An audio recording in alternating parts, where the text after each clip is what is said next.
What's going on, everybody? Levi Jaeckel here, back with another video. It's a cold and kind of rainy Florida February day. It's kind of weird outside. It's low 50s.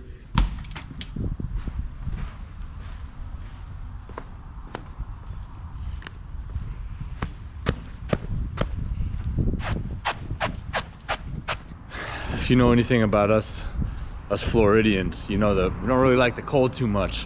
This is a little chilly, but I wanted to make a really quick video this morning going over one of the elements that I think is fundamental to our training model, and that I think a lot of our success is kind of derived from. But man, I gotta get back inside here. It is a little chilly out here. It's 52. That's wild. So what I want to go over really fast is just our sequencing, our session sequencing here at Perform24.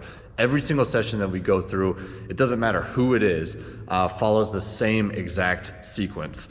Now, how we manipulate that sequence honestly is endless, and that's how we really create truly individualized programming. But the flow of the session, where we start, where we move to next, and how we finish never changes. Honestly, this is one of the most astonishing things, in my opinion, about the Perform24 training model. When I started Perform24 in 2014, I created a training template, and that training template has not changed one bit, which is wild, but it has not changed one bit since I created it. It was never the intention for that to be locked into stone, but over the course of years and years of training at this point, that template has held up. So before we jump into the exact sequencing, I want to run over a little bit of terminology. Here at Perform24, we use circuits, okay? And it's not like typical like circuit training where you have, 7 or 8 exercises that you're running through. We usually have 2 or 3 or sometimes 4 exercises that we do, 3 or 4 times, and then we complete that circuit and move on to a new circuit.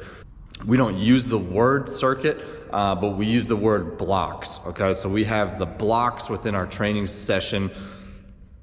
These blocks have different elements to them, but that's the phrase that we use, okay? So we have a block that we start with, we run through that block, and then we move on to the next. So let's dive into the exact sequencing. When a client or an athlete comes in and we pull their sheet from the file, the first thing that we're gonna go through is their prep block, okay?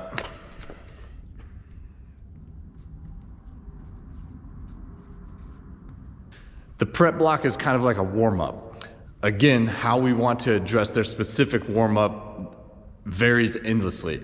If a client is coming in off of an injury, they need a little rehab. A lot of prehabs will be in that warm-up, okay? So we're kind of getting a little acute with their movements and really detailed on that specific area.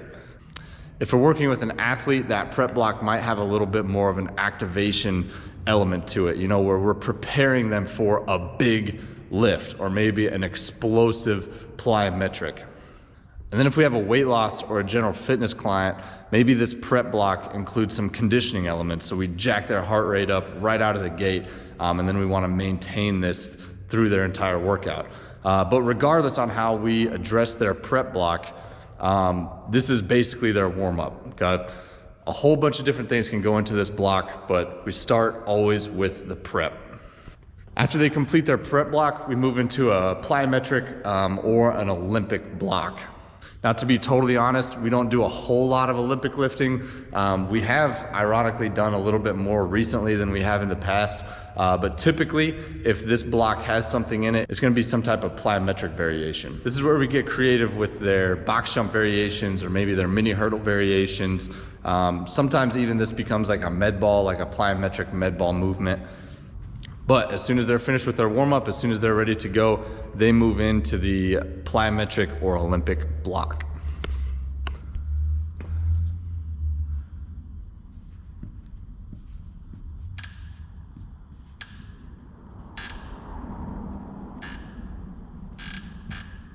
Okay, so as soon as that plyometric block finishes, they move on to their primary block. I think it's also important to note here that in some cases, we don't use the plyometric block at all. Depending on the client, sometimes that might not be something that they need. So in some cases, we go straight from the prep block immediately into this primary block. This primary block is gonna be the main movement of the entire lift. So their entire focus of the entire workout with us today will be that primary block. These are usually the big movements of the day, the most taxing, the most demanding, the most intense. When you're training with us, you know that this primary block, it's gonna get you. This is gonna address your main muscle group and your main movement of the day.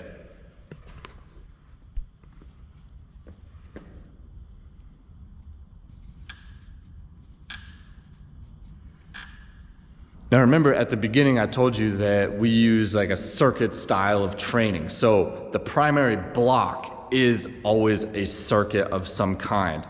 Just because this is the main focus of the day doesn't mean that we're doing a single exercise. We're usually doing a single exercise. We're gonna pair that with some type of secondary exercise. And then we're gonna add in a third corrective of some kind, okay? Usually the corrective is gonna directly correlate to that primary movement. So for example, if the primary movement is a bench press, just to keep things simple, if the primary movement is a bench press, the corrective in that block is going to address the chest in some way or another, whether that's a mobility exercise or a trigger point exercise, or maybe it's a trigger point for the scaps to open up their chest so that they can press more. But bottom line, the primary block is kind of like the main course of the workout for today. Following the primary block is our core block. Okay, this is where we address all of the core training for our client.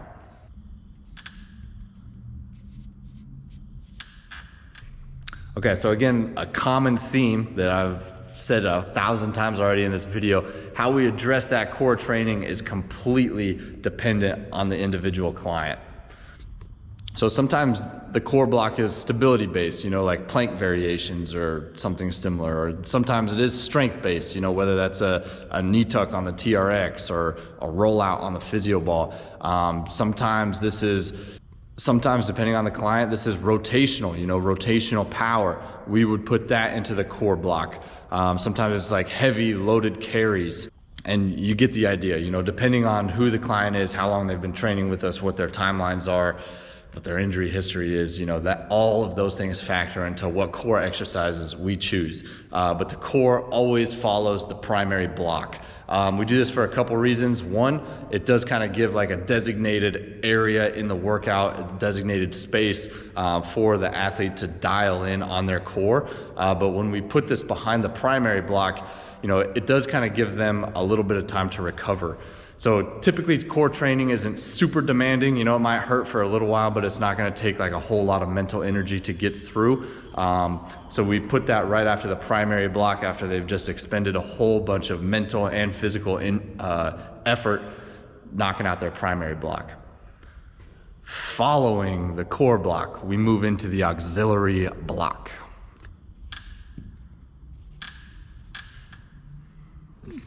The auxiliary block is kind of like an accessory block. The exercises that we choose for that block directly support or balance the primary block. So the primary block is kind of like the big brother, the auxiliary block is kind of like the little brother. Both of them work together to further accomplish the specific goal that we're looking to nail in that workout. So earlier when we were talking about the primary block, we used a bench press as an example. Just to build off of that and expand a little bit, if the bench press is the primary, I would think of the auxiliary as being something like an incline press or a dumbbell incline press or something similar like that. It's not quite the main movement, but it is very closely related.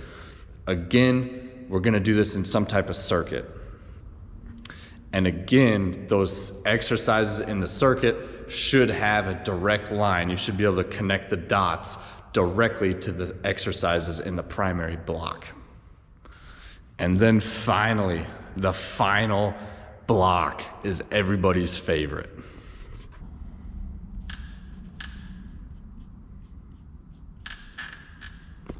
The final element to a Perform 24 training session is the metabolic block. These are our finishers. We're notorious for our finishers. And the whole idea here is just to empty the tank. So give a nice challenging metabolic block to our clients, to our athletes, and let them forget form for a little bit, forget technique, and just dig deep and get after it. So honestly, the metabolic blocks are fun. They always are a challenge, and the whole concept here is just to dig deep. This is kind of where like the mental part comes into play, right? Where we want to create a challenge for our clients to overcome. Usually we do try to have some type of common thread between, the primary block, the auxiliary block, and the metabolic block.